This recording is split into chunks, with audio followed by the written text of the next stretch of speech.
O senador Eduardo Girão relatou da tribuna, na presença do senador que preside uma comissão que diz defender direitos humanos, os horrores que ouviu na audiência pública da Câmara dos Deputados sobre violações de direitos após a morte no cárcere de Clériston Pereira da Cunha, preso político do ministro Alexandre de Moraes, do Supremo Tribunal Federal.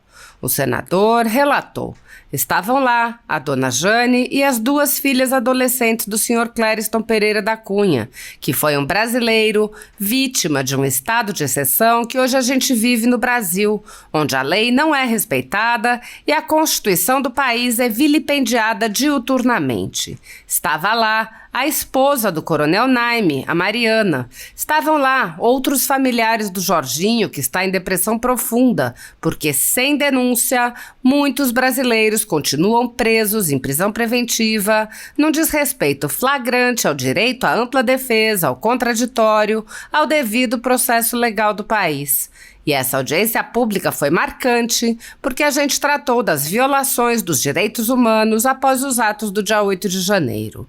O senador lembrou que parlamentares organizaram uma CPMI para investigar os atos do dia 8, mas a comissão foi tomada pelo governo para impedir as investigações e blindar agentes do governo Lula. Ele disse: ali houve um boicote, uma sabotagem muito clara, promovida pela maioria governista dentro de uma comissão parlamentar de inquérito. Foram gravíssimos os indícios de omissão deliberada do governo federal, ignorando vários alertas oficiais da ABIN, não colocando para agir os pelotões à disposição. Talvez tenha sido por isso que até agora o ministro Flávio Dino, que agora está com a fala mansa, mas que até pouco tempo atrás era deboche por trás de deboche, desrespeito atrás de desrespeito ao parlamento brasileiro. Agora, há pouco tempo, sequer entregou as imagens aprovadas pelo parlamento. Agora ele quer dar uma de bom moço com os colegas senadores que ele não respeitou na comissão. Eduardo Girão explicou: apesar de todo o boicote das investigações e da total blindagem, onde a bancada do Maranhão era a bancada mais proeminente, não por acaso, lá na CPMI escancarou os abusos autoritários praticados desde o primeiro dia, que transformaram mais de 1.000 brasileiros em presos políticos sem direito ao devido processo legal. O senador apontou as responsabilidades pela morte de um preso político no cárcere, dizendo: e eu disse hoje, lá na Câmara dos Deputados, que nós, do Senado Federal, somos corresponsáveis por essa morte. Claro que as digitais estão no STF diretamente, pela omissão, porque recebeu o pedido da PGR para libertação e não o fez. Deixou mofar na gaveta e morreu um brasileiro. Girão relatou que, mesmo após a morte do preso político, não houve qualquer atenção aos outros presos políticos. Ele questionou: cadê a nossa humanidade? Cadê a justiça desse país? Até quando? Segundo a Associação dos Familiares e Vítimas do 8 de janeiro, já são 23 os presos políticos que tiveram da PGR o parecer favorável à soltura. A qualquer momento, eu quero deixar esse alerta, poderemos ter mais uma tragédia na Papuda. O senador mostrou um áudio de um cidadão em prisão domiciliar com tornozeleira eletrônica, mostrando as brutais arbitrariedades impostas aos presos políticos. Girão disse: esse é um brasileiro que mandou um áudio para o seu advogado, desesperado, querendo trabalhar com tornozeleira eletrônica. Esse está com tornozeleira eletrônica sem julgamento, sem nada. E tem gente presa sem denúncia, ainda presa na Papuda. Que Brasil é este? Que país é este? Que falta de humanidade, de direitos humanos. É um chamamento para cada um de nós para dar um basta nisso. Chega de ódio, de revanche, de vingança. Vamos cumprir a lei do país. Na conjuntura jurídica atual do Brasil, muitas pessoas estão sendo tratadas como subcidadãos, sendo perseguidas implacavelmente por medidas judiciais invasivas e arbitrárias, sem direito razoável ao contraditório e à ampla defesa, pelo simples motivo de terem manifestado apoio ao ex-presidente Jair Bolsonaro. Por expressarem suas opiniões, são alvo de CPIs, de inquéritos secretos conduzidos pelo ministro Alexandre de Moraes no Supremo Tribunal Federal, ou são vítimas de medidas arbitrárias como prisões políticas, apreensão de bens, exposição indevida de dados, entre outras. O ex-presidente Jair Bolsonaro chegou a advertir em um pronunciamento para uma manifestação da subprocuradora Lindora Araújo, da Procuradoria-Geral da República, que mencionou o uso da técnica da Fishing Expedition por parte do ministro Alexandre de Moraes. A técnica é comum nos inquéritos conduzidos por Moraes contra adversários políticos, jornais independentes e cidadãos que se expressam de maneira crítica contra a conduta de ministros da Suprema Corte. Neste modus operandi, o investigador promove uma devassa em pessoas escolhidas por ele para procurar algum indício ou algum motivo para a acusação, em contrariedade ao preconizado pelo direito que deveria investigar fatos. Bolsonaro disse: há uma figura dos advogados, joga a rede. O cara joga a rede, depois puxa a rede, vê o que tem nela e acusa a pessoa. Se eu pegar qualquer um de vocês, quebrar os sigilos de vocês, tua esposa, teu irmão, teu tio, teu avô, teu padrasto, vou achar alguma coisa. Ah, o cara comprou 20 mil reais um carro de um tal fulano. Vai que esse fulano é traficante e ninguém sabe disso. Opa, vamos investigar essa pessoa por relação com o tráfico. É isso que os caras fazem. Em inquéritos conduzidos nas cortes superiores, observa-se um procedimento característico. Matérias da velha imprensa atribuem um rótulo ou marca a um grupo de pessoas e isso é tido como suficiente para quebras de sigilos, interrogatórios, buscas e apreensões, prisões e confiscos. As matérias e depoimentos de pessoas suspeitas e interessadas são aceitas sem questionamento e servem de base para medidas cautelares contra as pessoas marcadas.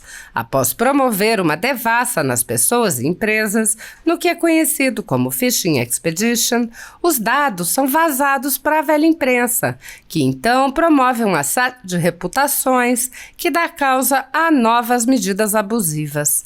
Conforme vários senadores já notaram, os procedimentos são comumente dirigidos aos veículos de imprensa independentes, em evidente tentativa de eliminar a concorrência, controlar a informação e manipular a população brasileira. Em um inquérito administrativo no Tribunal Superior Eleitoral, seguindo esse tipo de procedimento, o ministro Luiz Felipe Salomão ordenou o confisco da renda de diversas pessoas, sites e canais conservadores, inclusive a Folha Política. A decisão recebeu elogios dos ministros Luiz Roberto Barroso, Alexandre de Moraes e Edson Fachin. A decisão não discrimina os conteúdos e atinge a totalidade da renda dos sites, subtraindo a renda do trabalho de famílias e empresas, com o objetivo de levar ao fechamento dos veículos por impossibilidade de gerar renda. Há mais de 29 meses, todos os nossos rendimentos são retidos sem qualquer base legal. Se você apoia o trabalho da Folha Política e pode ajudar a impedir o fechamento do jornal, doe qualquer valor à empresa Raposo Fernandes através do Pix, utilizando o QR Code que está visível na tela ou o código ajude@folhapolitica.org. Caso não utilize Pix, há a opção de transferência bancária para a conta da empresa Raposo Fernandes, disponível na descrição deste vídeo e no comentário fixado no topo. Há mais de 10 anos, a Folha Política vem mostrando os fatos da política brasileira e dando voz a pessoas que o cartel midiático quer calar. Pix ajude@folhapolitica.org. Assista! Muitíssimo obrigado, senhor presidente dessa sessão, senador Paulo Paim, senhoras senadoras, senhores senadores, funcionários dessa casa, muito obrigado, assessores e você que está nos acompanhando, minha irmã, meu irmão brasileiro, a partir de um trabalho exemplar da equipe da TV Senado, Rádio Senado, Agência Senado. Senhor presidente, nada acontece por acaso na vida da gente. Eu aprendi isso. A vida é passageira, é rápida. E o senhor sentado nessa cadeira, para mim, tem um simbolismo muito grande, porque o senhor é o presidente da Comissão de Direitos Humanos do Senado Federal. E o meu pronunciamento, que nós preparamos com todo carinho, tem tudo a ver com direitos humanos, porque eu participei de uma sessão hoje pela manhã, o senador Magno Malta estava junto, lá na Câmara dos Deputados, que partiu, que arrasou meu coração. Estava lá a dona Edjane e as duas filhas adolescentes do senhor Clédiston Pereira da Cunha, que foi um brasileiro vítima de um estado de exceção que hoje a gente vive o Brasil, onde a lei não é respeitada, a Constituição do país é vilipendiada diuturnamente. Estava lá a esposa do coronel Naime, a Mariana, estava lá outros familiares do Jorginho, que está em depressão profunda, porque senador Magno Malta, sem denúncia, muitos brasileiros continuam presos em prisão preventiva, num desrespeito flagrante ao direito à ampla defesa, ao contraditório, ao devido processo legal do país. E essa audiência pública foi marcante, senador, meu querido amigo Isalci, porque a gente tratou das violações dos direitos humanos após os atos do dia 8 de janeiro. Nós participamos da CPMI, que foi instalada para investigar o que aconteceu de fato no dia 8 de janeiro. E ali houve um boicote, uma sabotagem muito clara, promovida pela maioria governista, dentro de uma comissão parlamentar de inquérito. Foram gravíssimos os indícios de omissão deliberada do governo federal, ignorando várias alertas oficiais da ABIN, não colocando para agir os pelotões à disposição. Talvez foi por isso que o ministro Flávio Dino, que agora está com a fala mansa, mas até pouco tempo atrás era deboche por trás de deboche, desrespeito por trás de desrespeito ao parlamento brasileiro. Agora, pouco tempo atrás, ele sequer entregou as imagens aprovadas pelo parlamento. E agora vem dar um de bom moço com os colegas senadores, que ele não respeitou na comissão. Mas eu quero dizer que o que eu ouvi hoje, depois de tudo que aconteceu da morte de um brasileiro que estava sob a tutela do Estado, que é vítima da ditadura da toga hoje vigente nessa nação, que não tem democracia. O Brasil engana quem pensa que o Brasil tem democracia. Democracia para quem, cara pálida? Direitos humanos para quem? Eu quero dizer que, apesar de todo o boicote das investigações e a total blindagem, onde a bancada do Maranhão, senador Magno Malta, era a bancada mais proeminente, não por acaso, lá na CPMI, escancarou os abusos autoritários praticados desde o primeiro dia, que transformaram mais de 1.000 brasileiros em presos políticos, sem direito ao devido processo legal. E eu disse hoje, lá na Câmara dos Deputados, que nós do Senado Federal somos corresponsáveis por essa morte. Claro que as digitais estão no STF, diretamente, pela omissão, porque recebeu o pedido da PGR para libertação e não fez. Deixou mofar na gaveta e morreu um brasileiro. E quer saber o que é que está acontecendo agora? Parece que não adiantou nada. Continuam brasileiros com comorbidades. Foram lá os parentes hoje, advogados, denunciar todo tipo de arbitrariedade. Pais e mães de família trabalhadores, sem nenhum antecedente criminal, foram detidos portando bandeira do Brasil, Bíblia, e mesmo assim considerados como terroristas perigosos. Que vergonha, senador Jorge Seife. Que vergonha. A situação se agravou ainda mais quando, no dia 20 de novembro, ocorreu o trágico falecimento do senhor Clériston Pereira da Cunha, carinhosamente conhecido como Clezão, que era portador de várias comorbidades. Você sabe quantos pedidos de habeas corpus foram ignorados pelo ministro Alexandre de Moraes? 8. Mesmo depois que a própria PGR deu parecer favorável em setembro para que o Clezão respondesse ao processo em liberdade. Não podemos esquecer que o próprio STF concedeu habeas corpus até para perigosos chefes do tráfico internacional de drogas, como foi o lastimável caso do André do Rap, ligado ao PCC e até hoje foragido. Após a morte de Clériston, a Defensoria Pública esteve na Papuda e publicou um relatório detalhado sobre outros presos com comorbidades, além das precárias condições de higiene e alimentação. Dentre os casos mais graves, o de Jorginho, que está definhando em depressão profunda há meses, com indícios de suicídio lento e gradual. A família está preocupadíssima, eu falei com a esposa e com o filho. Lá estavam hoje na Câmara. Situação também muito grave a do coronel Jorge Eduardo Naime, com fortes dores no peito, muita dor de cabeça, vômito frequente. Foi internado. João Batista Gomes, olha só aqui, senador Magno Malta. O senhor João Batista Gama foi diagnosticado com câncer no fígado.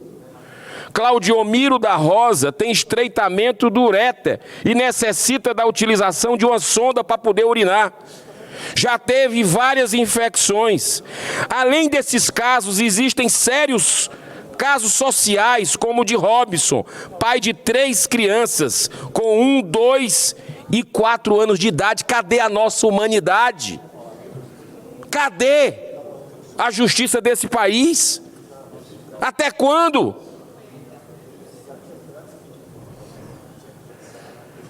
Segundo a Associação dos Familiares e Vítimas do 8 de janeiro, já são 23 os presos políticos que tiveram da PGR o parecer favorável à soltura.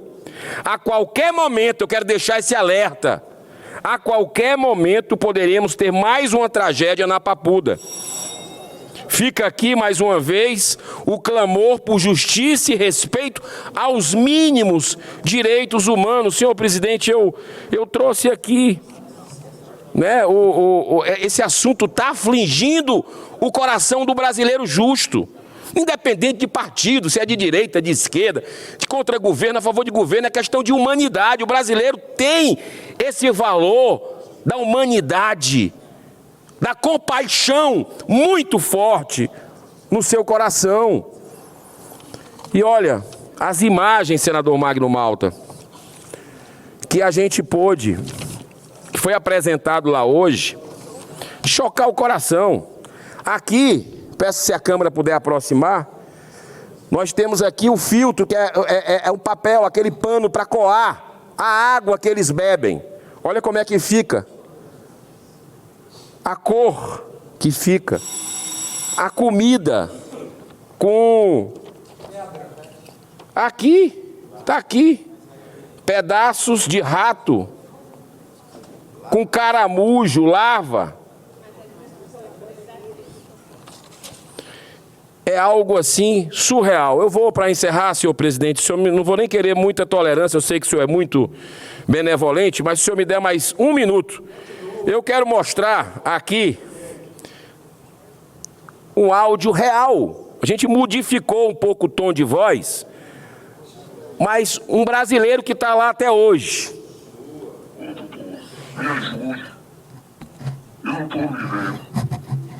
Eu passei 7 meses preso. Aí eu pensei que ia ser solto, sendo que essa tornozeleira não me deixa sair de casa. Ô, doutor, me ajude aí. Eu estou pensando em me suicidar. Agora mesmo o Clezão morreu. Doutor, a gente não tá vivendo. E essas pessoas aí que se dizem ser do nosso lado só conversa e não faz nada. A gente continua preso. Eu tô morrendo, doutor. Me ajude. Ajude a gente aí. Eu não tô aguentando mais isso não tô vivendo mais não. Eu só vivo carregando a tornozeleira com medo de descarregar e eles vêm aqui me prender de novo. Minhas contas foi travada. E eu não sou daquele tipo de pessoa que pede, sabe, doutor? Eu não gosto de pedir nada a ninguém. Eu não tô bem, doutor. Me ajude a gente aí. Vê quando é que vai tirar isso da gente. Vê quando é que vai liberar nossas contas. Eu preciso viver. Tá difícil, doutor. Nos ajude. Por favor. Por favor, doutor. Nos ajude. Eu não quero nem conversar com os patriotas que foram presos. Senhor presidente, no minuto que me falta, esse é um brasileiro que mandou um áudio para o seu advogado, desesperado, querendo trabalhar, com tornozeleira eletrônica. Esse está com tornozeleira eletrônica, sem julgamento, sem nada. E tem gente preso sem denúncia, ainda preso na papuda. Que Brasil é esse? Que país é esse? Que falta de humanidade, de direitos humanos é essa? É um chamamento para cada um de nós para dar um basta nisso. Chega de ódio, de revanche, de vingança. Vamos cumprir a lei do país. Que Deus abençoe a nossa nação, senhor presidente. Muito obrigado pela sua tolerância.